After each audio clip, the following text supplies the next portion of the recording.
I'm excited, I'm nervous. So, I gotta start at the very beginning. I've used Premiere Pro to edit these vlogs for years and years and years and years and years and years. By that I mean like 4. But I've gotten to know like Premiere pretty well, like the ins and outs. I could probably use it blindfolded, right? I have custom mapped keyboard shortcuts, a custom like layout for how the entire program totally is. Like I know Premiere pretty well, and there's just one problem. It gets freaking expensive. At this point, it's $50 a month, and that's incredibly pricey. Like, over 3 months, 4 months, that's $200 I've just spent just to be able to do these. I'm making no, like, return on my investment, which is why I had previously went ahead and bought Final Cut. Plus, another problem with Premiere is it's not optimized at all. I'm editing on a laptop, which is not like the most high-end. I mean, it's a MacBook Pro, but it's from 2015. So with macOS Mojave especially, it is. And so I've been thinking about switching to Final Cut, but the problem is I don't enjoy using it, and I think the reason that I don't enjoy it is because how to do everything, like the workflow is different, right? Just the method of thinking, like transitions as titles, what? That's so weird. The way to do things is different, and I don't like that. It's like almost like an uncanny valley thing. So I'm gonna force myself to edit this video with Final Cut. Good morning. It is an absolutely gorgeous, beautiful, 100%, look at that, super sunny day. I'm loving it, I'm living for it, and I'm also apparently going to the store. We need some things, and I may see if I can sneak in a little trip to the camera store.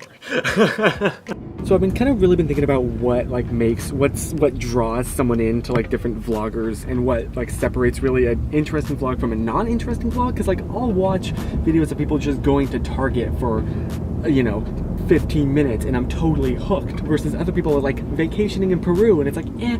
And I personally think it really comes down to relationships and interactions. You know, I mostly watch the people that I do because I feel like I'm part of their friend group, right? Because of their interactions with each other. So when it's one person just solo, it kind of lacks that, you know? Which I realize is kind of hypocritical to say today, as I am, as you can see, very alone. But I don't know.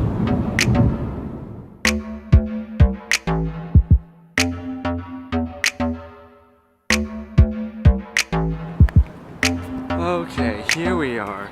Look at this camera store. There is where I'm heading. The problem is, I'm here, so that means I gotta go up 4 flights of stairs. I mean, I could use the elevator, but I gotta get some exercise today. And what am I here for? This. I know, not a super exciting trip here, but a necessary one, trust me. Thank you. There you go. Have a great one. All right, you too. Wow, that was surprisingly easy. Easy, quick, simple, to the point, you know. You may also notice I'm vlogging with my old camera. That's just because it's smaller. Woo! Okay, I also picked up a light. Yeah, productive. And now I have the rest of the day to kill. So here at the Grove.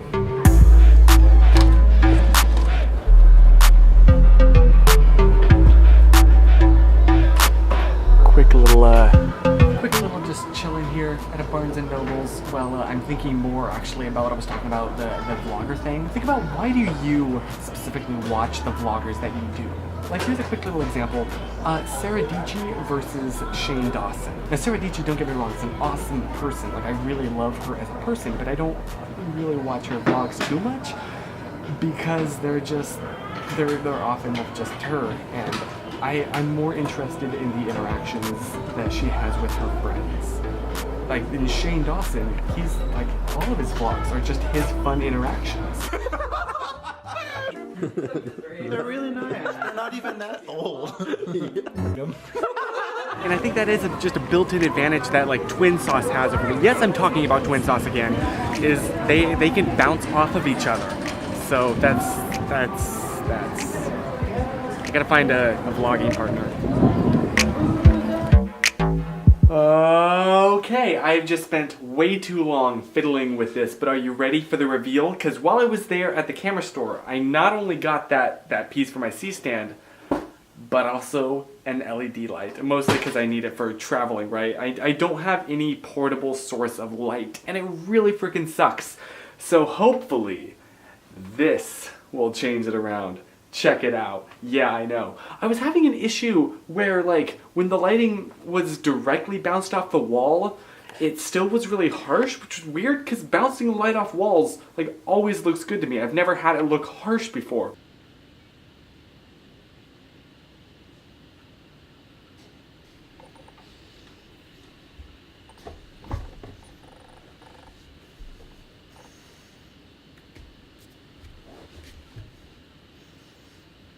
But now I'm bouncing it off of this whole freaking corner, and I think it looks pretty good. Hello, check 1, 2, 3. This is a test. I think I like it. Hopefully it'll run a lot cooler, which is like the main concern here. Plus, I don't know. What do you think? Does that look good to you? I think it looks good to me, but I want to know if it looks good to you first. I think it looks good to me. And okay, so how did I enjoy editing this vlog with Final Cut? Actually, wait, no, what am I doing? I have a big fancy camera set up. So after editing again in Final Cut, what did I think? It's okay. Honestly, thank goodness for the internet, because this time around I decided, instead of trying to just mimic the workflow that I have in Premiere, I actually Googled how to, how to do things the way that Premiere wants. But yeah, probably the most visible change from today was just the lighting. That's like a permanent change. I'm still making up my mind with Premiere versus Final Cut, but like the lighting, I like this. I think it looks pretty good, and it's so much cooler in here. The problem with this light, as you can imagine, that thing gets hot. But LEDs, nice and cool. So I'm really looking forward to that now that we're going into winter. Crap, I'm too late. But at least it's like a good travel light, which, I needed. Because I need to travel light. Hey! I think that's a pretty good spot to end this off. So in the meantime, remember, stay positive.